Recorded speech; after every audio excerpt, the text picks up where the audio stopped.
Happy Easter pa rin po sa inyong lahat. Welcome po sa ating banal na misa. May nabasa po akong napakagandang quotation. It says, "No one can close the door which God has opened for you." Ganda po, no? Sa Tagalog, walang makakasara sa pintuan na binuksan ng Diyos para sa iyo. Mga kapatid, tandaan niyo po ito. Kapag ang Diyos ang nagbukas sa pintuan sa buhay mo, walang tao, walang problema, walang demonyo ang makakapagsara nito. Amen? Dahil ang para sa iyo ay para sa iyo.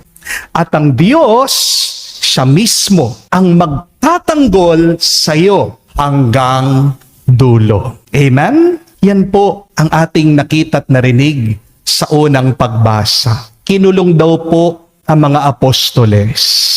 Pinatahimik sila. Pinagbawalan sila. Pinigilan sila na ipahayag nila ang kanilang pananampalataya kay Jesus. Pero anong ginawa ng Diyos? Nagpadala daw siya ng anghel at binuksan yung pintuan ng kulungan at pinalaya sila. At ang nakakagulat, hindi lang sila lumabas. Bumalik pa sila doon sa templo at pinagpatuloy nila ang pangangaral sa kanilang pananampalataya kay Jesus. Parang sinasabi ng Diyos dito sa kanila, hindi kayo para sa kulungan. Hindi kayo para sa takot. Hindi kayo ginawa para mahirapan. Ang plano ng Diyos ay kalayaan. Ang plano ng Diyos ay misyon. Ang plano ng Diyos ay buhay na puno. Mga kapatid, maniwala po tayo sa mabuting balita that God will open the door for you and nobody can close it. Kung ginawa ng Diyos ito sa mga apostol, di ba? Kayang-kaya din niyang gawin ito para sa iyo. Amen? Kaya ang tanong, ano ang pintuan na gusto mong buksan ng Diyos para sa iyo? Ano ang saradong pintuan ngayon sa iyong buhay? Sarado ba yung visa application mo sa ibang bansa?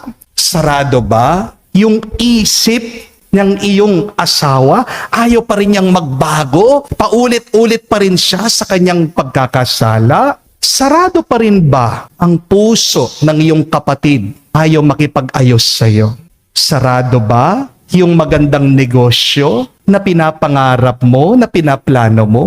Sarado ba yung iyong katawan? Wala ka pa rin kalusugan hanggang ngayon. Pagod na pagod ka pa rin. May sakit ka, nanghihina ka. Kapatid, ang mabuting balita, hindi forever sarado ang pintuan ng biyaya na hinahanda ng Diyos para sa iyo. Hindi mo kailangan buksan ito. Ano ang kailangan mo?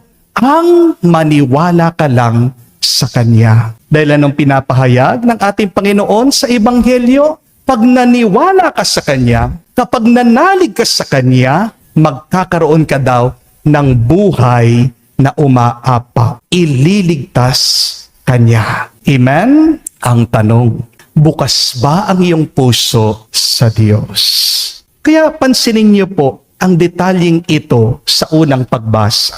Noong nakakulong daw ang mga apostoles, hindi naman sila nagreklamo eh. Hindi po sila agad sumuko. Ano ang ginawa ng mga apostoles habang sila'y nakakulong, habang sila'y nandun sa kadiliman? Sila daw po ay patuloy na nanalangin sa Diyos. Sila po ay patuloy na umawit sa Panginoon. Hindi daw sila tumigil sa pagbibigay ng papuri sa Diyos.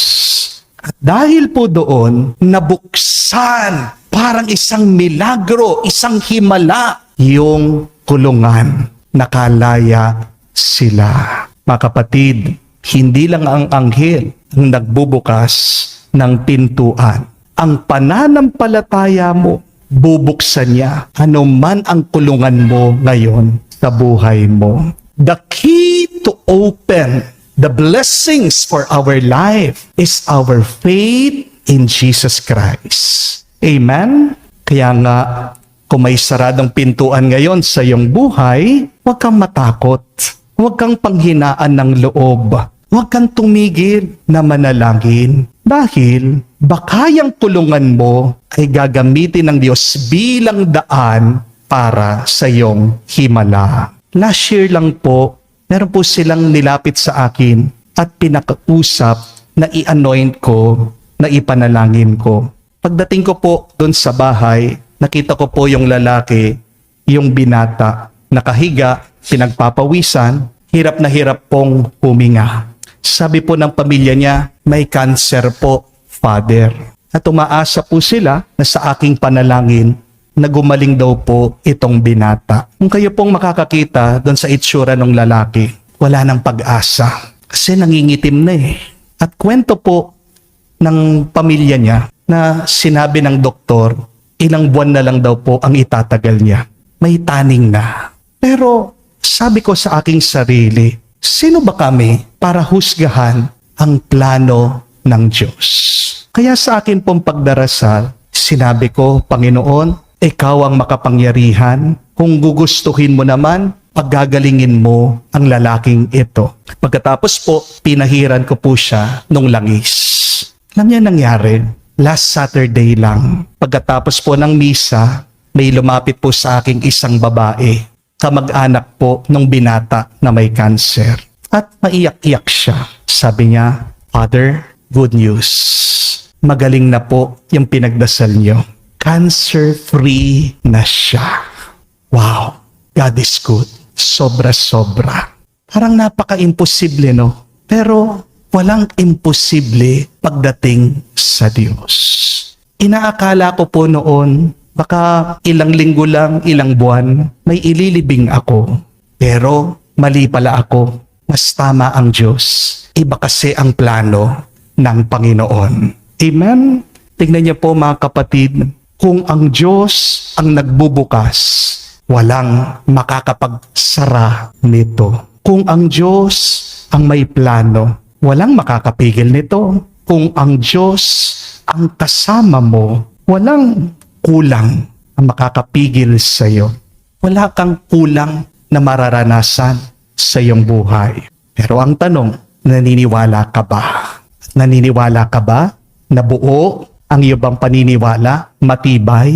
Ang iyong bang paniniwala? Totoo? Harinawa sa banal na misang ito. Maging buo, maging totoo, maging matibay ang ating pananalig sa Diyos. Alisin natin ang ating pagdududa, ang ating pag-aalinlangan. Makikita mo, bubukas ang pintuan ng himala at milagro para sa iyo. Amen.